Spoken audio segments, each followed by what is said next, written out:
Hey everyone, in this video here, we're actually going to be talking about the real cost of free trials with software. You're going to want to check this out. So you may not be aware of this or not, but when you see a lot of free trials online, it's a very popular go-to-market strategy. But I also like to think about it, and when you watch this video, we're going to break this down. There's actually what I'm going to call it a freemium to it, right? There is a premium. It's not free versus other softwares or companies have pay-to-start plans. But there is always a price. Oftentimes when it's a free trial, the price you're going to pay is some sort of a mix of either your time figuring it out, the stress levels of figuring it out, and honestly, the level of success. Like, will you be successful using it versus having a, quote, pay to start? But it's a very popular go-to-market strategy. In fact, a lot of software companies especially do this. You see it all the time. 14-day free trial, 30-day free trial, 1 week free trial. It's very popular, but a lot of times if you look at it, they're usually bigger organizations that could be venture backed where they have a lot of funds available to make this kind of a go to wide market strategy. And the thing is, they're hoping you stay on board. Doesn't mean that they don't want you to. Of course they do. But it's hoping, because how often do you get things really set up before you actually get charged? I know myself, I've joined lots of free trials, but how often is it really, if you think about it, did I get it up and running and working before I actually got charged? Think about that for a second, right? It's almost like if you've heard of this concept called like the pet store owner. It's like, hey, take the puppy home for the weekend. If it doesn't work out with the kids, you can just bring it back.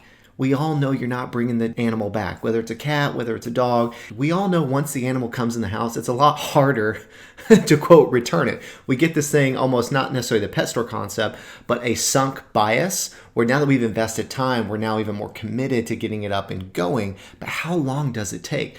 Also, too, with free trials, it's a way of dating your audience, right? A mentor of mine would talk about that. It's very low commitment because it's like, hey, we're not jumping into bed together, right? We're just dating. But it's a low commitment on both sides, right? You haven't invested and they haven't received anything from you. So it's honestly, not to make it sound bad, it's low commitment on both sides. And here's the thing, a lot of times with free trials is, how does the support actually work? That's something like when you see those things, actually pause and go, wait a second. What's the support going to look like for me to be successful with this? Is it all do it myself? Is it basically a bunch of like DIY, do it myself documents that I have to go look up and go through this massive learning curve? Am I going to be out on an island all alone? Okay, think about that. You're usually wanting something because you want a result. What's that path or journey going to look like to get the result if you're by yourself going through that, quote, jungle? It's very less personalized commitment. And let's be real, in our company at sololink.io, I've done that before. We literally had the same go-to-market strategy, right? You model after others. It's that fun saying where it's like success leaves clues, and I've done it. And here's what we realized from it is there's a lot of tire kickers. Like on the flip end side of it as a service provider, people usually ask the most questions and then they quit because they didn't get their result. And now let's take a little bit of the blame. It's up to us as a service provider to deliver that result.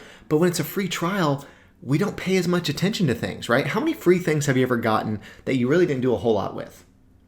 Probably a lot, right? Because here's the funny thing. We'll pay attention when we pay more, right? We pay more attention when we pay. So when we've actually made an investment, it's almost like a psychology type trigger kicks in where it's like, I've invested in this. I now have a higher desire to ensure that the outcome is what it is that I'm going for, right?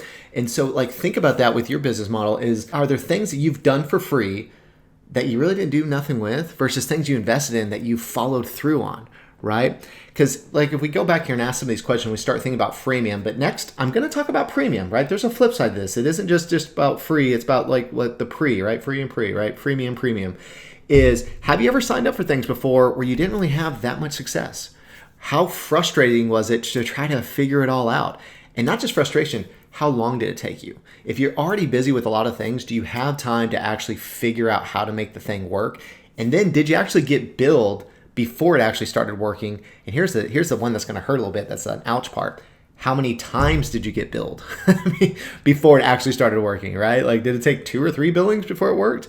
So let's flip it on the other side, having a premium, right? And premium doesn't necessarily mean that it has to be some like high amount value, but it's an investment to start, right? You're paid to start.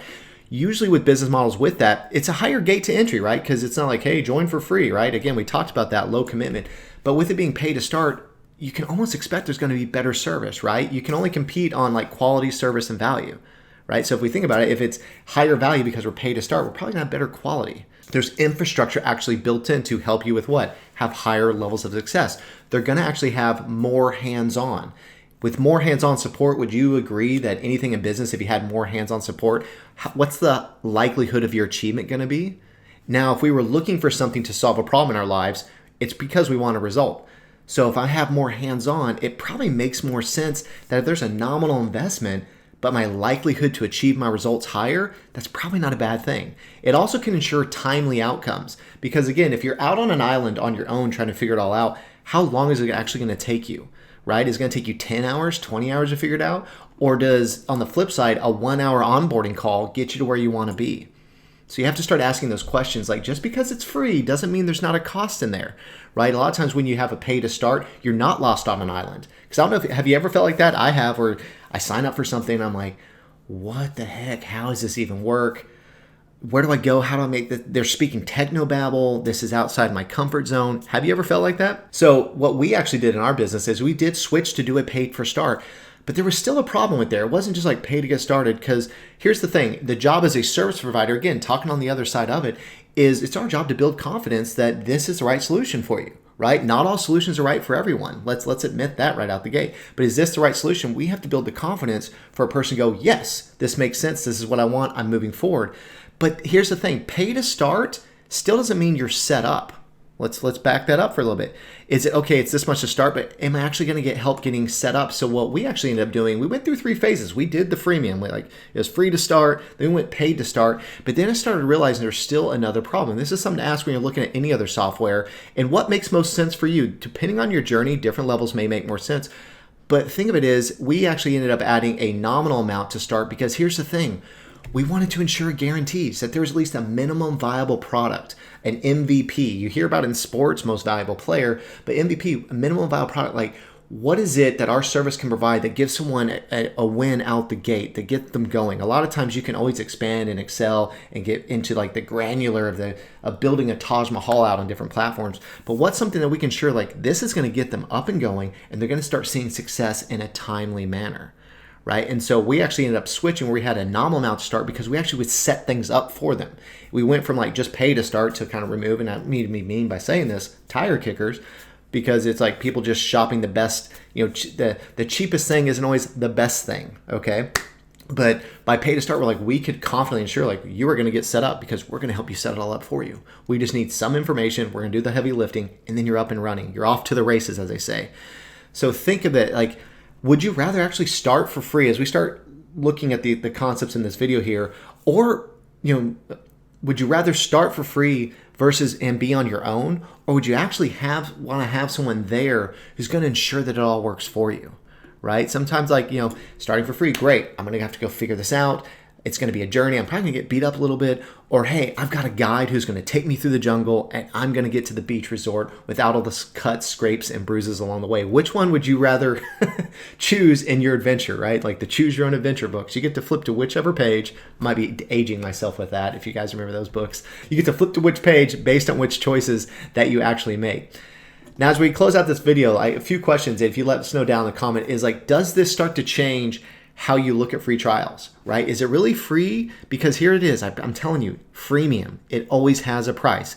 Time, stress, sacrifice involved to get up. Or would you actually agree on the flip side that it's actually worth maybe investing for a more guaranteed result versus being on the DIY island, right? I'm curious, out of all this, what your biggest takeaway is in this video. Let us know down in the comments, because each has a unique go-to-market strategy, and I would love to hear like your successes, your challenges, dare I say, quote, failures, but fail is how we fall forward, right? We're learning new things and growing. Let us know in the comments what your takeaway is now, understanding the freemium versus premium and adding solutions to your business. Now, if y'all like this video, make sure you follow and subscribe so you can see future videos where we're helping create more leverage. What we do at sololink.io, that's our company here, it's sololink.io. We're your AI assistant system. It's not like some robots in a big warehouse. It's literally plug and play software that fits into what you're already doing within your business model. But some cool things it does, I invite you to check it out the site, but we're helping people generate leads on autopilot, increasing their customer engagement, right? It's not just having customers, it's having engaged customers. And really the power with AI and automation is leverage for your time. As a busy business owner or industry professional, who couldn't use more leverage in the amount of time it takes for them to do their jobs, to do their service services to provide value in the marketplace. That's what we do at sololink.io. I invite you to check it out. Again, that's sololink.io.